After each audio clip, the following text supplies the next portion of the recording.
Office থেকে যাওয়ার পথে বাসায় যাওয়ার পথে ওরা তাম্বরানোর দিকে আইসি এখন হঠাৎ দেখলাম ওখানের মাঝে ঠেলা গাড়ির মাঝে আমরা শাপলা ফুল বিক্রি হয়। তো আমি আমার স্ত্রীর লাগি আমার প্রিয়তম স্ত্রীর লাগি কিছু শাপলা ফুল কিনে নিলাম যাতে তাই একটু খুশি হয়। আমারও দেখতে সুন্দর লাগছে জিনিসটা। একটা খুব দেশের একটা শাপলা ফুল জাতীয় ফুল, আমরা জাতীয় ফুলটা আমরা পাইছি। তো কিন্তু আমরা বললাম তাহলে আমার ওয়াইফল লাগি সেটা নিয়ে যায়, ওয়ের লাগে একটু কিনলাম আর কি। দামটা হয়েছে ভাইয়ের দাম কইসা 60 টাকা। তো ভাইয়ের লগে দামাদামি করিয়া শেষ পর্যন্ত আমি 40 টাকা দিয়ে এটা কিনছি। কারণ যে অবশ্যই জিনিসটা আমি হ্যাপি, আমি অন্ততপক্ষে হ্যাপি হয়েছি যে এই দামে যেটা আমি কিনতাম পারছি। আমার কাছে মনে হয়েছে না অত বেশি দামটা আমার কাছে রিজনেবল মনে হয়েছে।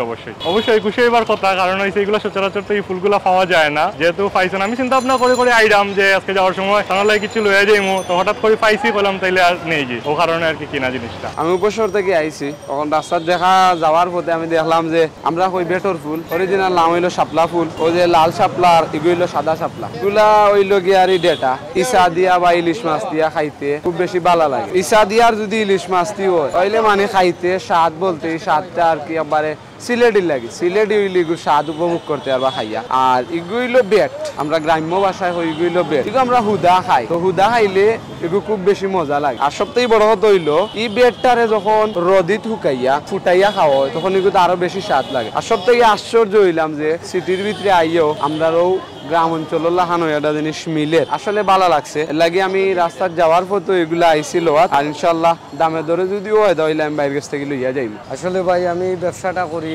বেকার না থাকার লাগে, কারণ বেকার থাকলে এমন মানুষে খারাপ হয়। আর এই ব্যবসাটা করি আমি চলি, আমার ফ্যামিলিটা চালাই। আর এটা অনেকে চিনে না, অনেক মুরব্বী মানুষও জিগায় আমার মাঝে মাঝে যে এটা কিতা কিরকম খায়। তখন আমি কই যে এটা আমরা জাতীয় ফল, একটা বেড বা একটা ফুল তরকারি রান্ধে খাওয়া যায়, খুবই ভালো একটা স্বাদ। আর এটা লাল ফুল যারা হিন্দু মানুষ তারা পূজায় কাজে লাগে। আর এটা দিয়ে তরকারি, এটা দিয়ে আপনার সুলাইয়া যে একটা বেটর খই হয় ওগুলা খাওয়া যায়, স্বাভাবিকভাবে এটা খাওয়া যায়। ও কারণে ওটা আমরা বেশি বা এটা দিয়ে আমি চলি বা আমার ফ্যামিলি চালাই। আর বেকার থাকা থেকে একটা জিনিস করা এটা হলো সবচেয়ে বেটার। তা এটা করিয়া মনে করো আমি একদিকে বালা চলিয়া দিতাম পারাম, হয়তো আমার একটু কষ্ট দুটিকু যে রইদে থেকে পড়িয়া আর থেকে তুলিয়া নিয়া টাউনও গাড়ি দিয়ে আনিয়া এটা বেচা লাগে, বিনিময়ে আমিও কয়টা টাকা পাইলাম। এগুলা আপনারা প্রতিটা আওরে, যেমন সুনামগঞ্জ মিলে, ফেসুগঞ্জ মিলে, মানে যতটা আওর আছে আওর সাইডে এগুলা মিলে। এগুলা গ্রামের মানুষের সবেও জানে, হয়তো টাউনের মানুষে কম খায়।